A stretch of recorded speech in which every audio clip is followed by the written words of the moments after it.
जय शिवराय सर्वांना. स्वराज्य सेवा प्रतिष्ठान द्वारा आयोजित धर्मवीर छत्रपती संभाजीराजे यांच्या बलिदान मासानिमित्त शिवपुत्र संभाजी या शोधप्रबंधाचं वाचन आपण सर्व गेल्या 15 दिवसापासून इथे करत आहे. आज आपल्या या वाचनाचं 16वं पुष्प आहे आणि या 16व्या पुष्पाला अनुमोदन करण्यासाठी आपल्या दामोदर तळणकर उपस्थित आहे. दामोदर तळणकर मूळतः पुसद येथील आहे आणि आपल्या स्वराज्य सेवा प्रतिष्ठानचे सहप्रधान म्हणून त्यांच्याकडे जबाबदारी आहे. सध्या तरी ते पुसदकडील जे आपले काम आहे स्वराज्य सेवा प्रतिष्ठानचे ते ते सांभाळतात. तरी मी दामोदरदारांना विनंती करतो की त्यांनी आज आपल्या अनुमोदनाला सुरुवात करावी. दामोदरदा.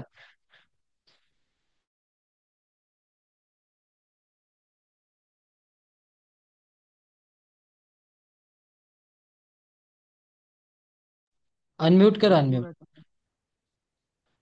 जय शिवराय. मी दामोदर तळणकर स्वराज्य सेवक प्रतिष्ठानचा सहप्रधान या पदावर सध्या आहे. अ, आज डॅनी मास्तर, आवाज नाही येत आहे.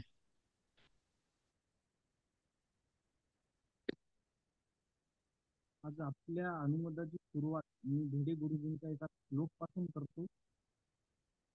काहीच नाही. हॅलो.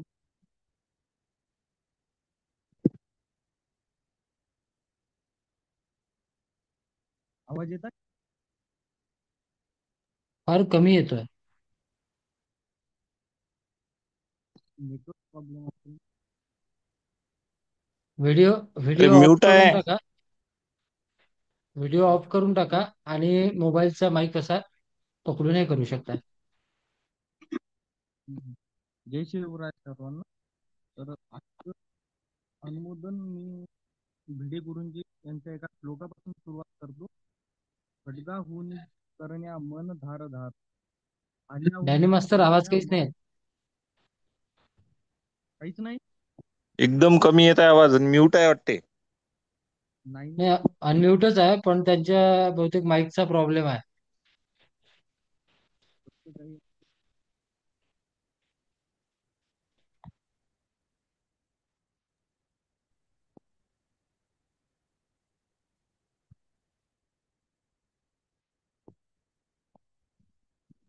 असो, काही तांत्रिक अडचणीमुळे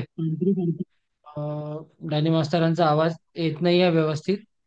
तर आजचं अनुमोदन आपल्यापैकी जर कोणी इच्छुक असेल तर त्यानं करावं.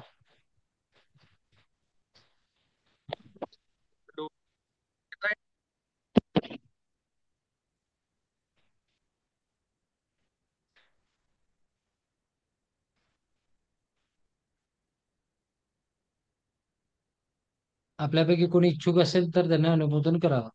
सूरज सर.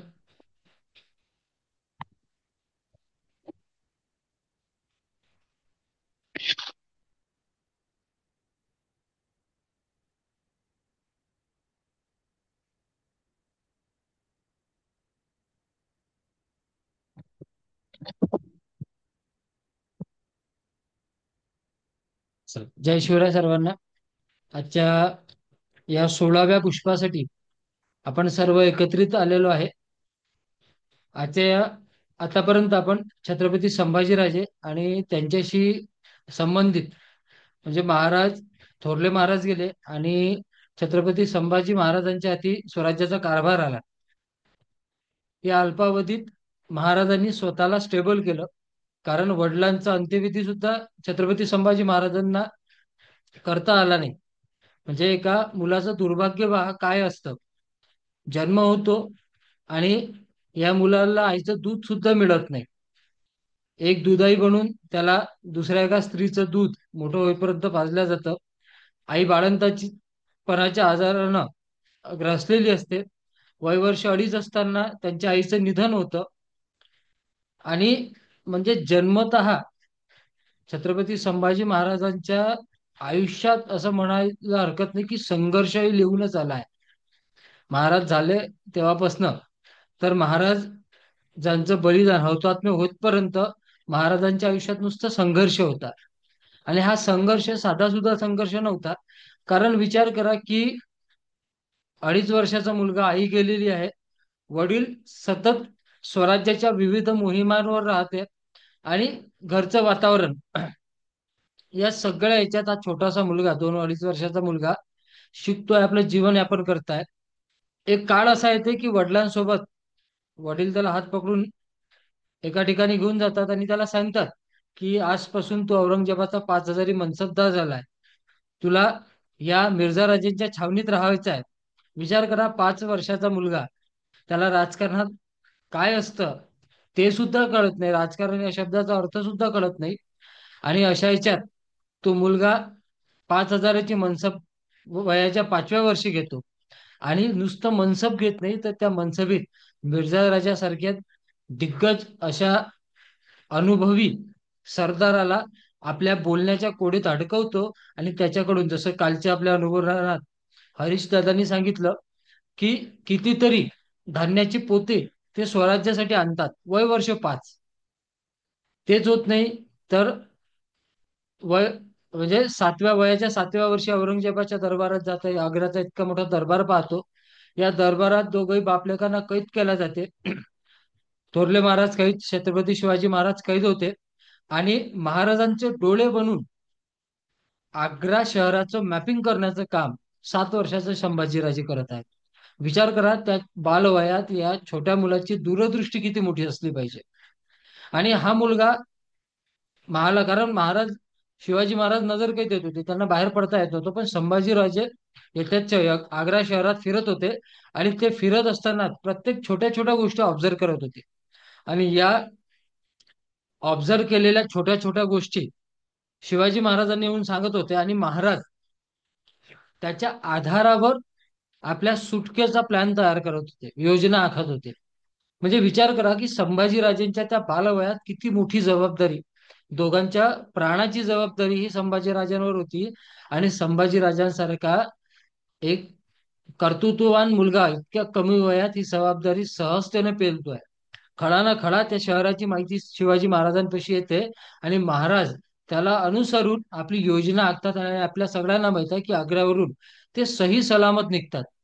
मी त्याही दिवशी सांगितलं होतं की हे सर्व करत असताना महाराजांना, संभाजीराजांना, 7 वर्षाच्या संभाजीराजांना माघारी ठेवावं लागतं, आणि स्वतः रायगडावर ते येतात. रायगडावर आल्यानंतर अशी अफवा पसरवतात की संभाजीराजांचा वाटेत मृत्यू झाला. ही फक्त अफवाच पसरवत नाही, तर अक्षरशः छत्रपती शिवाजी महाराज संभाजीराजेचे अंत्येष्टी करतात. कुठला मुलगा असा की ज्याच्या नशिबात तो जिवंत असताना त्याची अंत्येष्टी आहे? म्हणजे संघर्ष संभाजीराजांच्या आयुष्यातून चुकला नाही. तो संघर्ष त्याच्या हौतात्म्यावर थांबला नाही. दुर्भाग्य एका व्यक्तीचं किती असू शकतं की हौतात्म्य झाला आणि तिथून संभाजीराजांचा संघर्ष संपला का? हो, नाही संपला. त्यानंतर त्यांना त्यांच्या चरित्राची सत्यता काय आहे हे टिकवण्यासाठी कितीतरी वर्ष लागते. आजपर्यंत आजतागायत छत्रपती संभाजीराजांच्या चरित्रावर कितीतरी आक्षेप घेतल्या जातात. आणि तो सुद्धा संघर्ष, म्हणजे महाराज गेल्यानंतर सुद्धा त्यांच्या चरित्राला स्वतःचं अस्तित्व सिद्ध करायसाठी संघर्ष करावा लागलाय. म्हणजे एका व्यक्तीच्या आयुष्यात दुर्दैव ते किती यावं. पण म्हणतात ना की सत्याला किती काही झाकण्याचा प्रयत्न केला तरी सत्य कधीच लपत नाही. सूर्याला किती काही बादलांनी झाकण्याचा प्रयत्न केला, त्याचं तेज कधी लपत नाही. आणि शंभू चरित्र तेज तेज आहे. या 100-1 वर्षात कितीतरी अशी ढगाळ वातावरण आली ज्यांनी संभाजीराजांचं चरित्र मलिन करण्याचा प्रयत्न केला. पण त्या चरित्राचं तेज इतकं नीतिवंत, इतकं पुण्यवंत, इतकं कीर्तिवंत आणि इतकं वरदवंत आहे की त्या तेजानं आज अख्खा हिंदुस्थान झगडाकून निघालेला आहे. आणि त्याच तेजाचं पारायण करण्यासाठी आपण सर्व इथं एकत्रित आहोत. खरं तर आपण सर्व अभिनंदन द्यावंसं वाटतं की एक छोटीशी माझी कल्पना होती, आणि त्याला तुम्ही सर्वांनी इतक्या चांगल्या आहे ना पाठबळ दिलं, आणि माझं मनोबल वाढलं. कारण की मला आणि शिवदादांना, आम्हाला प्रश्न हाच होता की लोक ऐकायसाठी येणार की नाही येणार. पण रोजची संख्या कमी आहे. संख्येला कधी न जुमान जो जुमानत होता तेच मराठी होते. कारण आपल्याला माहित आहे छत्रपती शिवाजी महाराजांची मुठभर मराठींनी अख्खा हिंदुस्थान काबीज करण्याची धमक दाखवली होती. त्यामुळं मावळे मुठभर होते, पण औरंगजेबाच्या 7 लाख फौजेला हे मुठभर मावळे पुरून उरलेले आहे. विचाराचे हे जे वाण आपण सर्व आज या बलिदान मासाच्या माध्यमातून घेत आहे. बहुतेक हे बाकी कार्यातून मिळण्याजोगं नाही आहे, कारण महाराज समजून घ्यायचे असतील तर गडकिल्ले समजले पाहिजे आणि वाचन केलं पाहिजे. कारण वाचनातून महाराज बाहेर येणार आहेत, वाचनातून तुमच्या आमच्यापर्यंत पोहोचणार आहे.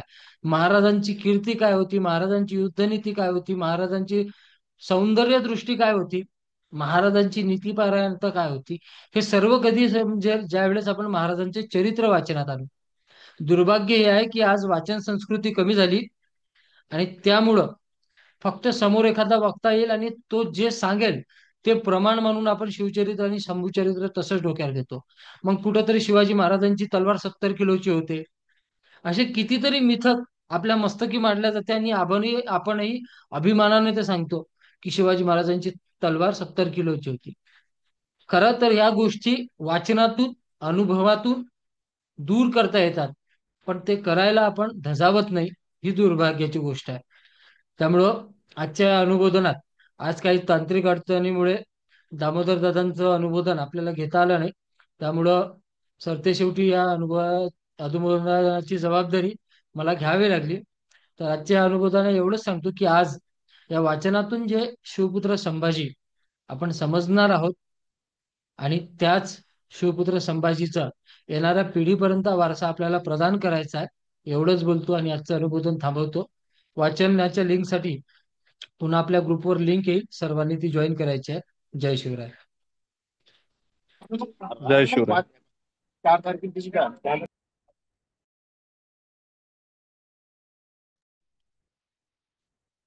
जय शिवराय सर्वांना. आवाज येतो आहे? हो दादा येतो. जय शिव. आजच्या या 16व्या पुष्पाला सुरुवात करतोय. आजचा आपला विषय आहे मुघल मराठा संघर्ष भाग दुसरा. मराठा मुघल संघर्षापैकी स्वराज्यातील पश्चिम महाराष्ट्राच्या मध्य भागातील हालचाली फार महत्वाच्या आहेत. औरंगजेबाने ज्यावेळी साल्हेर, रामशेज आणि नाशिक जवळच्या गडकोटांवर आक्रमण सुरू केले, त्याच वेळी त्याने तळकोकण, कल्याण, भिवंडी, कोथळागड, पुणे जिल्ह्यातील आक्रमक हालचालींना प्रारंभ केला. प्रत्येक ठिकाणी औरंगजेबाने आपले अनेक नामांकित सरदार धाडले होते. या आक्रमणाला मराठ्यांनी तडफदारपणे तोंड दिले. तळकोकण. औरंगजेबाने 7/11/81च्या सुमारास हसन अली खानला 14,000 घोडदळ देऊन तळकोकणाच्या मोहिमेवर रवाना केले. त्याच्याबरोबर त्याचा मुलगा हुसेन अली खान यालाही बढती देऊन पाठवण्यात आले.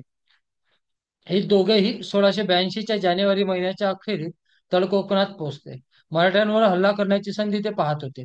फेब्रुवारीच्या पहिल्या आठवड्यात हसन अली खान आणि लोधी खान तळकोकण सोडून दऱ्याच्या प्रदेशात शिरले. धुसरणाऱ्या डाव्या बाजूच्या तुकडीवर हल्ला न करता राजा महासिंग कदोदिया व जादूराय दखनी असलेल्या उजव्या बाजूवर मराठ्यांनी हल्ला केला. लोधी खानचा मुलगा मेहमूद डाव्या बाजूच्या तुकडीवर होता. तो उजव्या बाजूच्या तुकडीला मदत करण्यासाठी गेला. झालेल्या चकमकीत दोन्ही पक्षांचे लोक जखमी झाले.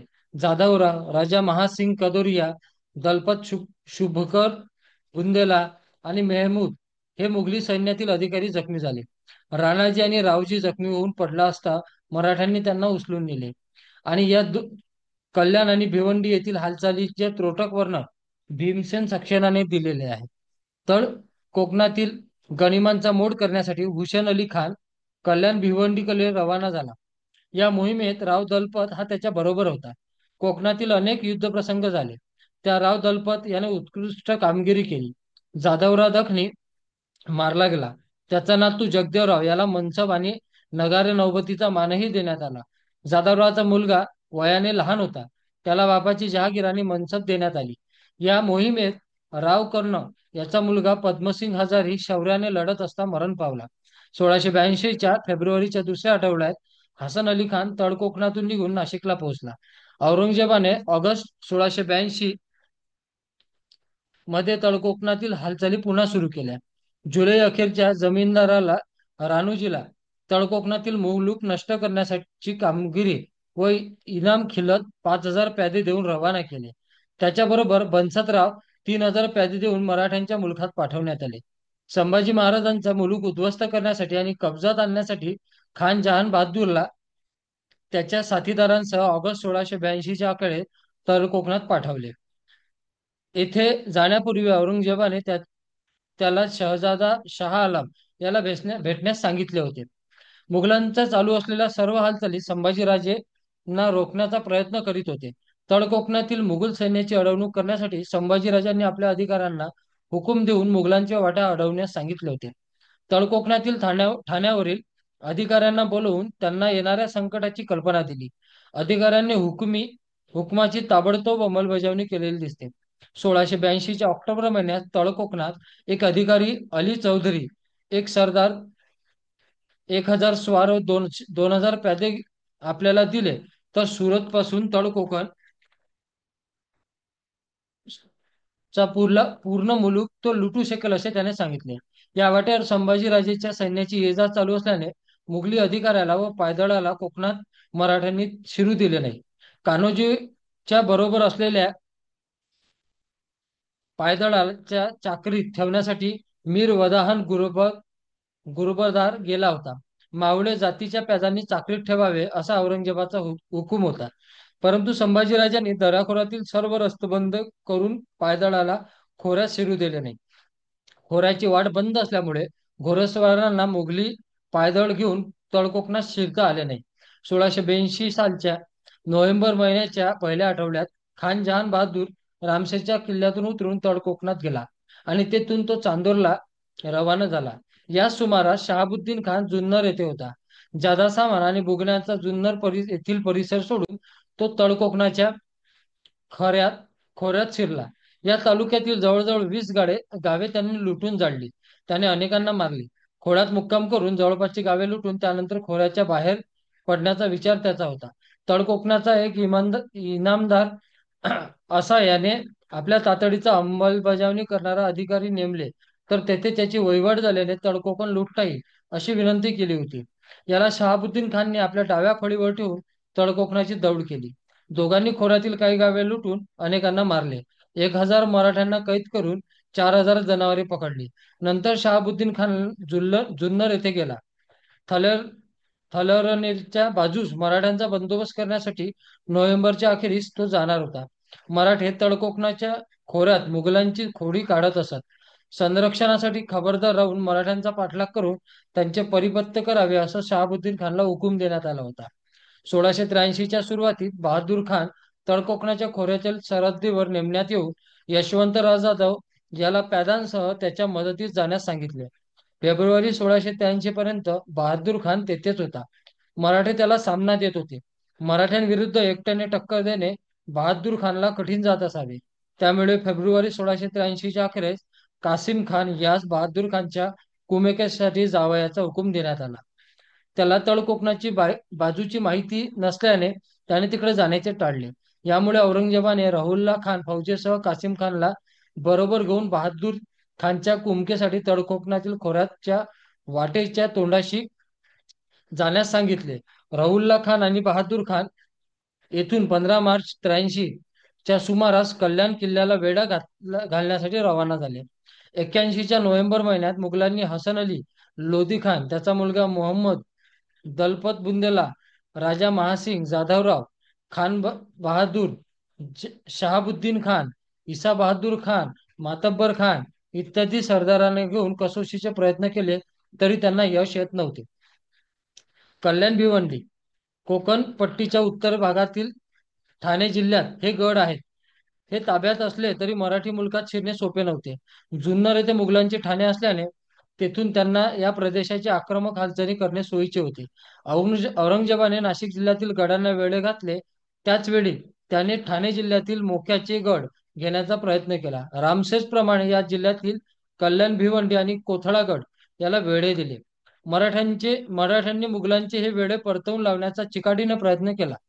तळकोकणातील मोहिमा कोकण पट्टीत शिरकाव करण्याच्या दृष्टीने केलेल्या असल्याने तेथे प्रवेश केल्यावर मुघलांना कल्याण भिवंडीपर्यंत पोहोचणे सोपे झाले. हसन अली खान 1682च्या जानेवारी तळकोकणात शिरला. येथून पुढे तो कल्याण भिवंडी येथे गेला.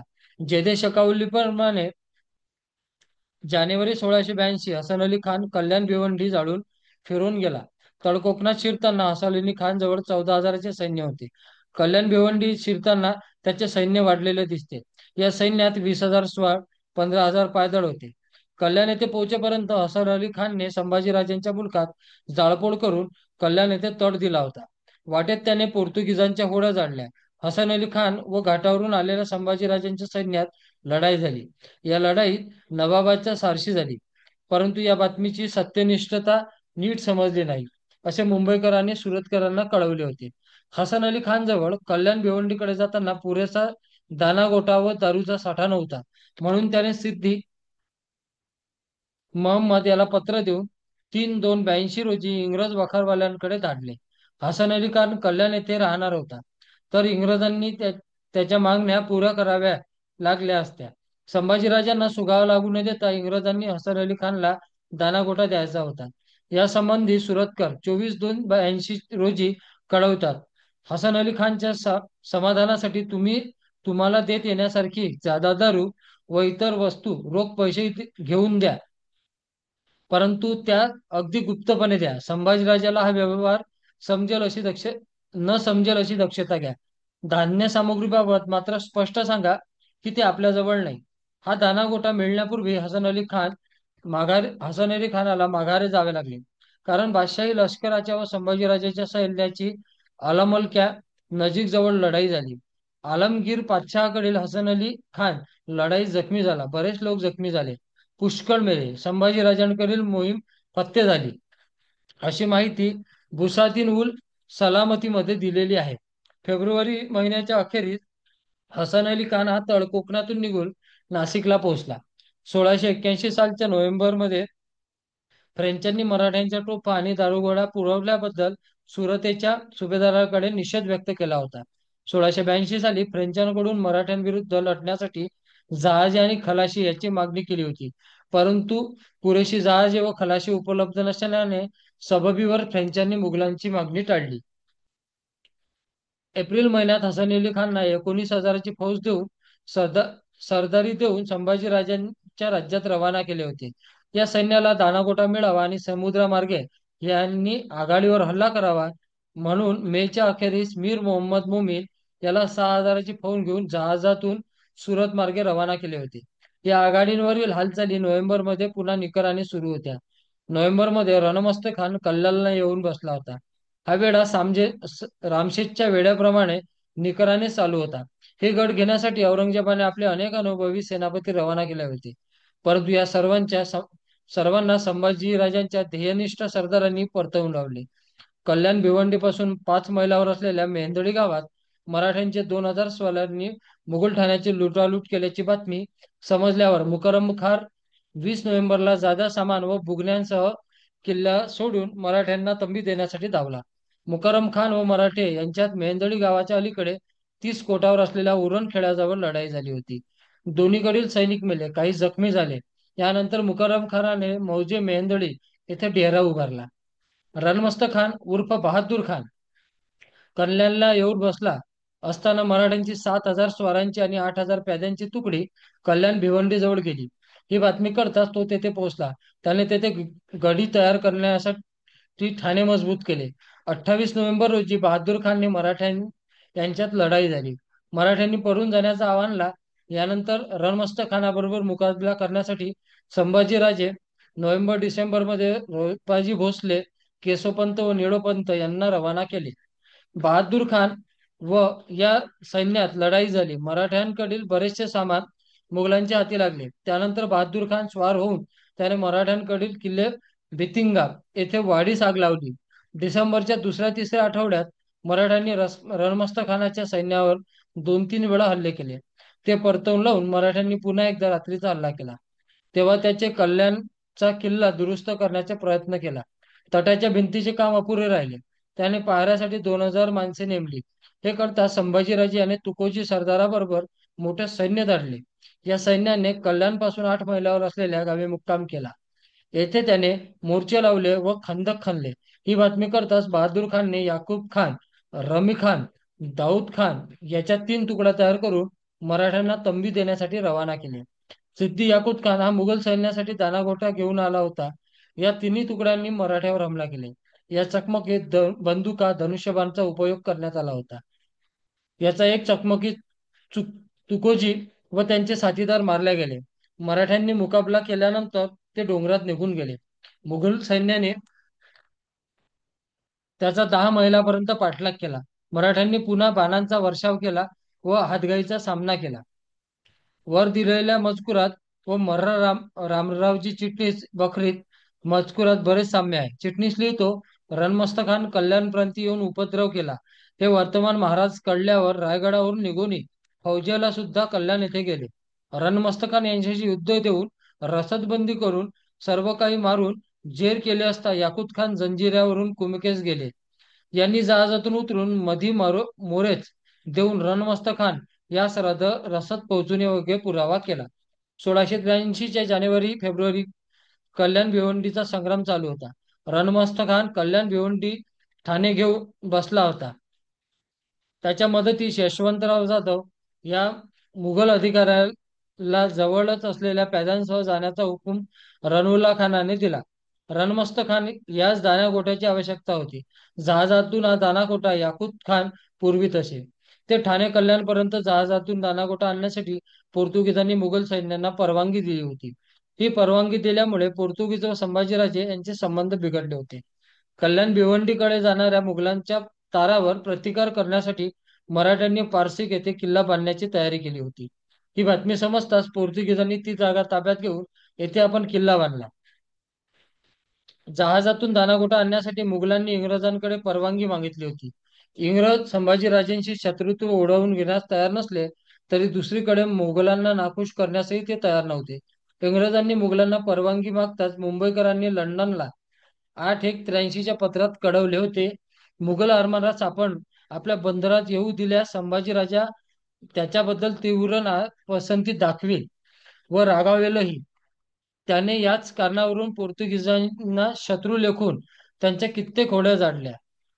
त्यांनी नवाब रणमस्तखानाच्या हातातील देखील मुघल सैन्याच्या अन्न सामग्री पुरवल्या आणि जाऊ दिल्यावरून संभाजीराजे यांच्यावर चिडले आहेत. त्यातून हल्ली तर संभाजीराजे 100 गर्भते खालीत आपल्या समोरून नांगरून उभी आहे. मराठ्यांनी ठाणे वसई भागातील पोर्तुगीजांना 2 किल्ले जिंकले होते. तेथे तोफखाना तयार करून सुरतेहून रणमस्तखानाकडे जाणाऱ्या जहाजांना अडवणूक करण्यासाठी त्यांचा विचार केला होता. म्हणून त्याने याकुत खान ला तेथे धाडले. त्याने एक किल्ला मोडून टाकला व दुसरा किल्ला घेता येईना म्हणून रणमस्तखानाने 16-1-83 रोजी तेथे पोहोचला. मराठ्यांबरोबर लढाई करून त्याने तो गड ताब्यात घेतला. त्यावेळी रसदीचे जहाजीचे मार्ग आपल्या ताब्यात आले असे त्याला वाटले. तरी मुघल फौजेला दानागोटा मिळणे मराठ्यांनी कठीण करून ठेवले आहे. फेब्रुवारी महिन्यात मराठ्यांनी 4000 घोडदळ व पायदळ घेऊन मुघलांच्या वाट्या अडवल्या होत्या. ही बातमी समजतात रहुल्ला खानाने पद्मसिंह यास धाडून त्याला डावी बाजू आणि दुसऱ्या अधिकाऱ्यांना उजवी बाजू सांभाळण्यास सांगितले. दिनांक 19-2-83 रोजी सैन्याची लढाई झाली. या चकमकीत मराठ्यांकडील 400 सैनिक मेले, काही जखमी झाले. रणमस्तखानाने च्या लष्कराने मराठ्यांचा 6 मैल पाठलाग केला. या चकमकीत पोर्तुगीज सैनिकही मुघलांना मदत करून होते. औरंगजेब जसे आपले एक एक अधिकारी रवाना करीत होता त्याचप्रमाणे संभाजीराजेही कल्याण भिवंडीच्या आघाडीवर आपल्या लढाऊ आणि शूर सेनापती बरोबर कुमक धाडीत होते. फेब्रुवारी महिन्याच्या 3ऱ्या आठवड्यात हंबीरराव आणि इतर मराठा सरदार 20,000 घोडदळ व 10,000 पायदळ घेऊन कल्याण भिवंडी येथे पोहोचले होते. ते पूर्ण तयारीनिशी गेले होते.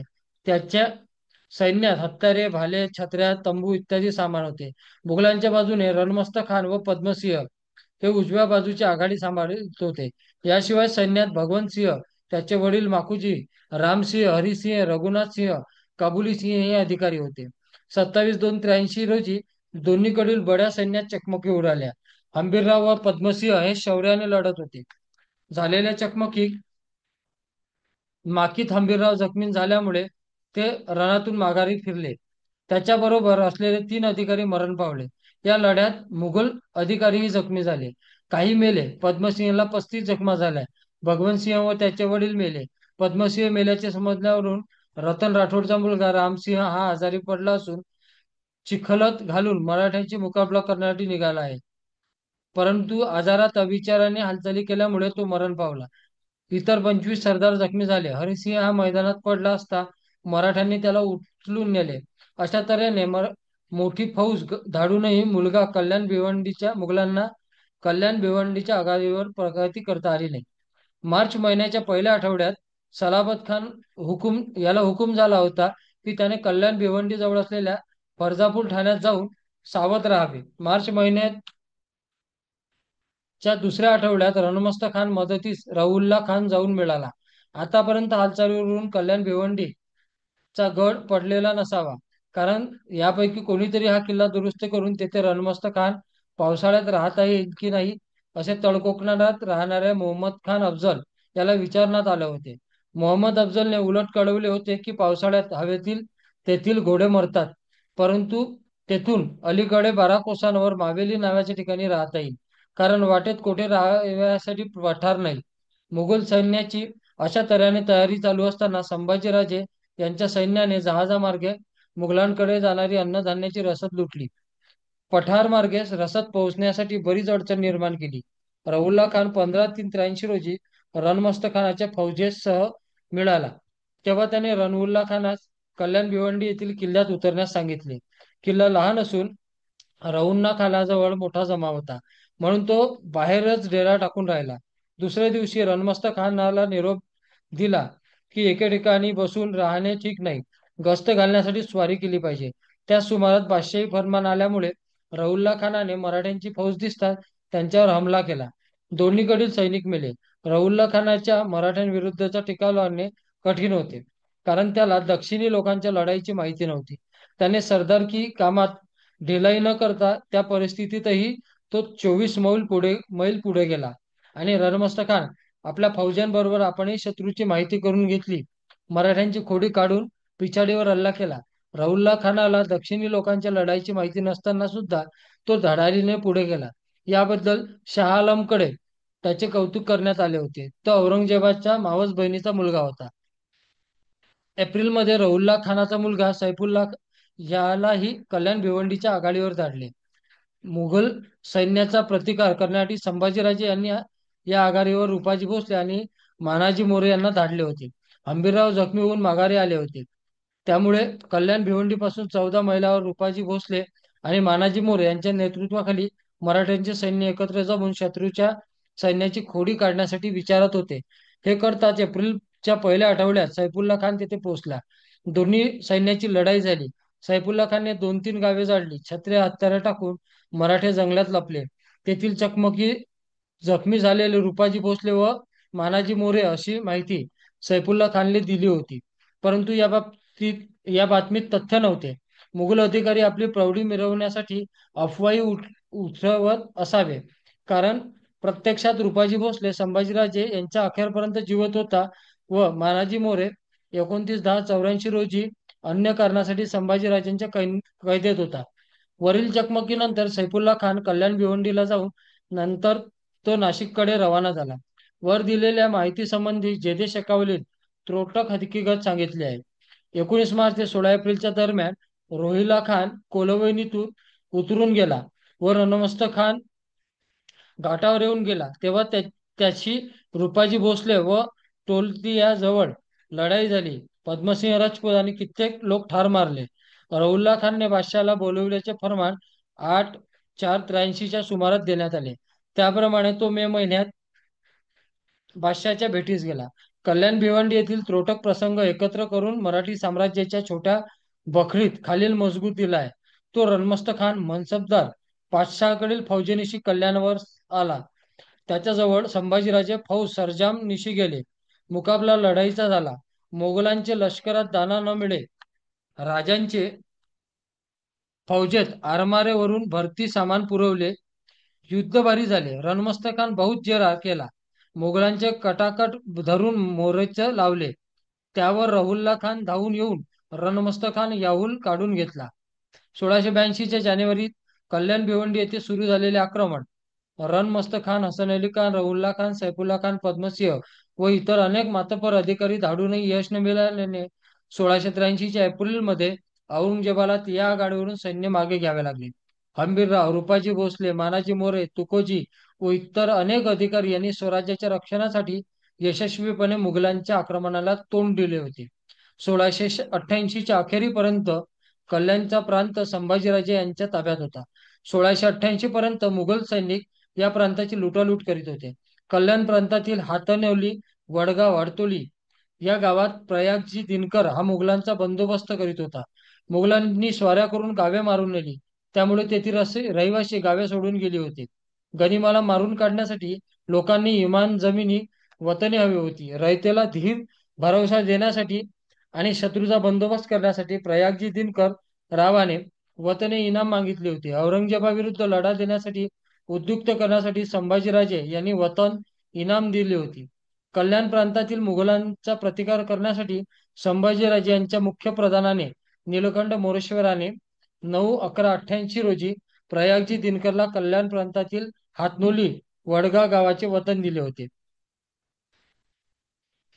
कल्याण भिवंडी येथे झालेल्या लढायांत संभाजीराजेच्या नेतृत्वाखाली मराठ्यांनी मुघलांच्या प्रदेशातील प्रदेश उजाड केला होता. तेथील मशिदी आणि मदरसे उद्ध्वस्त केले होते. या मशिदी व मदरशांची दुरुस्ती करण्यासाठी बादशहाने पुढील आज्ञा केली होती.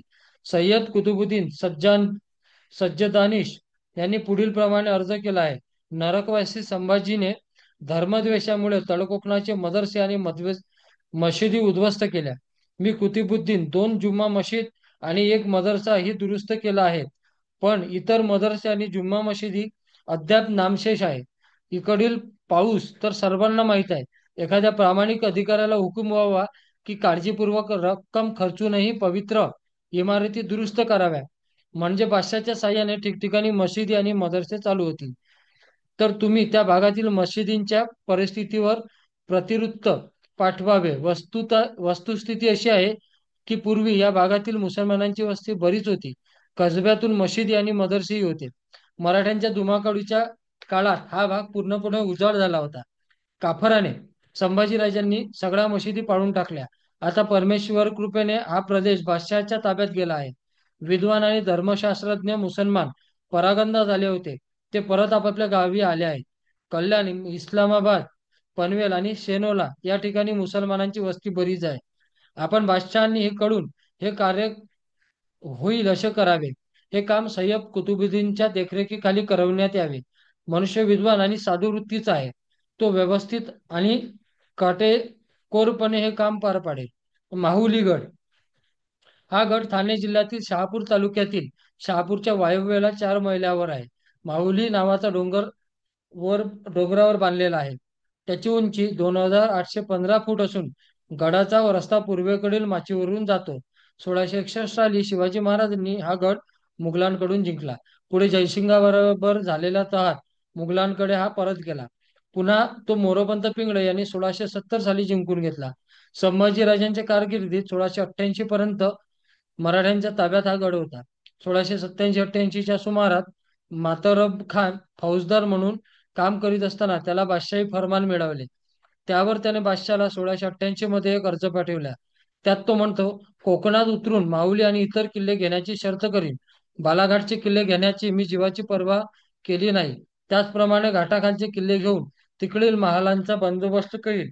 बादशाही सेवेत मी काही कसूर करणार नाही. दिनांक 21/8/1688 रोजी माहुलीचा मराठ्यांचा किल्लेदार द्वारकोजी अब्दुल कादिरला भेटला आणि म्हणाला, साल्हेरचा किल्लेदार असोजीप्रमाणे मलाही मनसब दिली तर मी किल्ला खाली करीन आणि 40,000 रुपये रोख, 10 घोडे, खिलत, इनाम आणि राहण्यासाठी जुन्नरजवळ 2 गावे वतन म्हणून दिली तर मी स्वतः दरबारात हजेरीसाठी येईल. बादशाने ही गोष्ट मान्य करून बरा महत्खालला अब्दुल कादिर यास लिहिण्यास सांगून किल्लेदाराला दरबारात बोलून इनाम देण्याचे कबूल केले.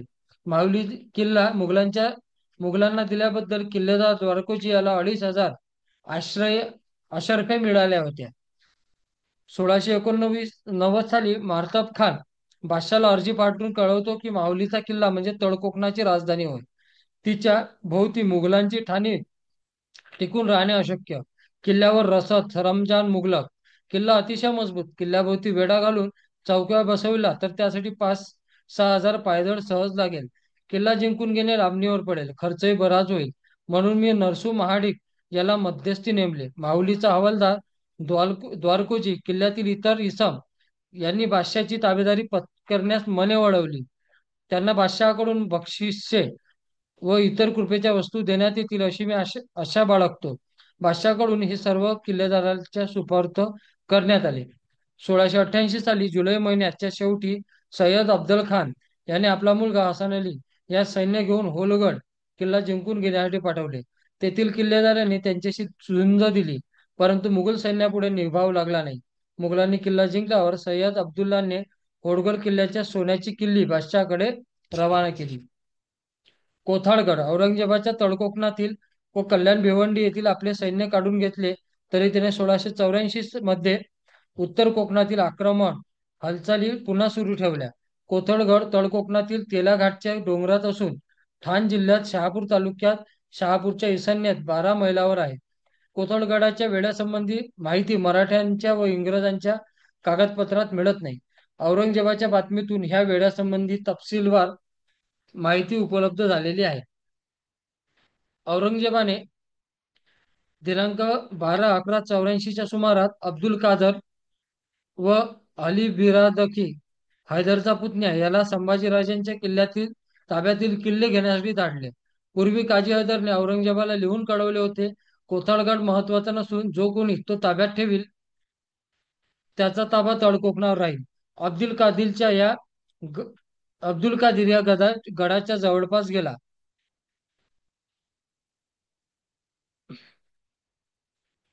त्याने तेथे राहणाऱ्या लोकांना नोकर म्हणून ठेवून घेतले. कोथळगड येथे मराठ्यांच्या हत्याराचा साठा असे. याच किल्ल्यातून ते लढण्यासाठी हत्यारे नेत असत.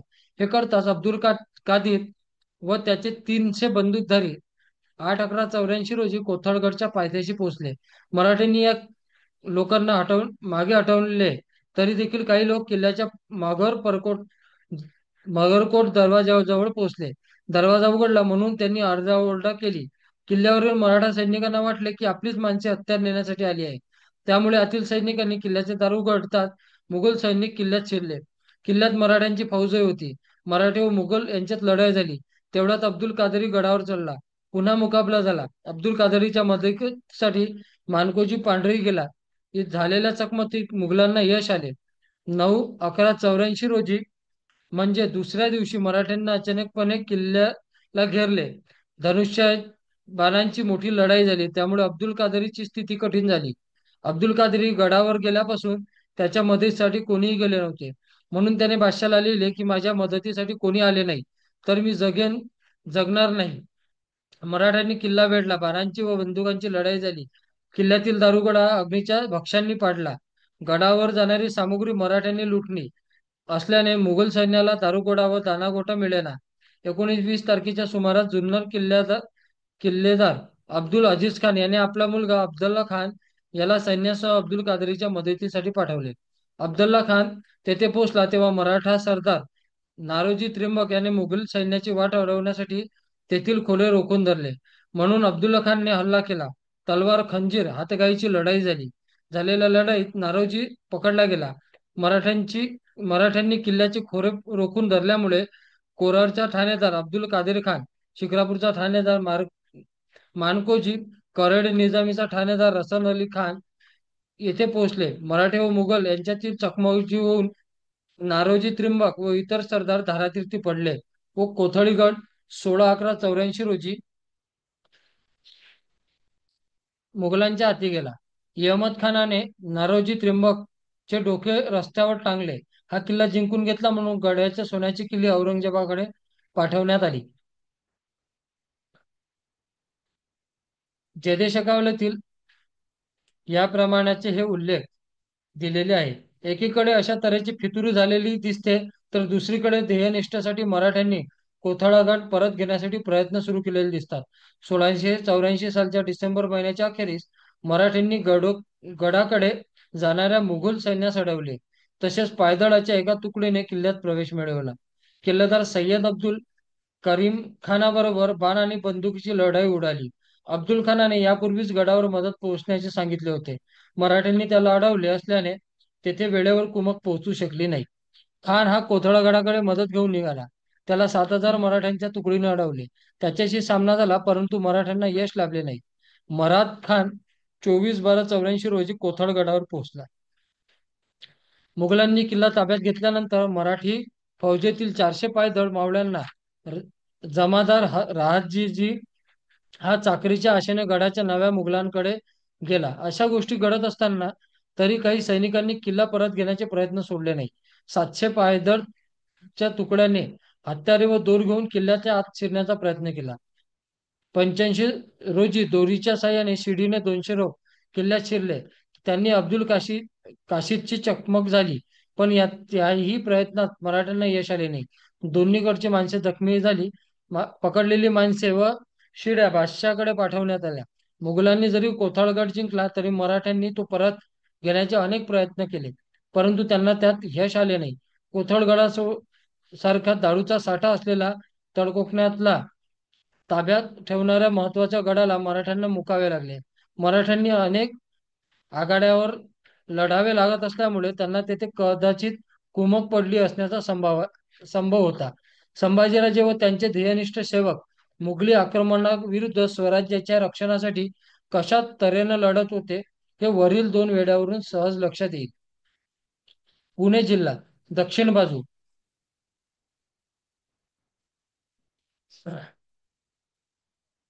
शिवपुत्र संभाजी या पुस्तकाचे 16वे पुष्प आपण इथे संपुष्टात आणत आहोत. पुन्हा नियोजित वेळी 17व्या पुष्पाच्या वाचनासाठी आपण सर्व एकत्रित जमू. तोपर्यंत सर्वांना जय शिवराय. जय शिवराय. जय शिवराय.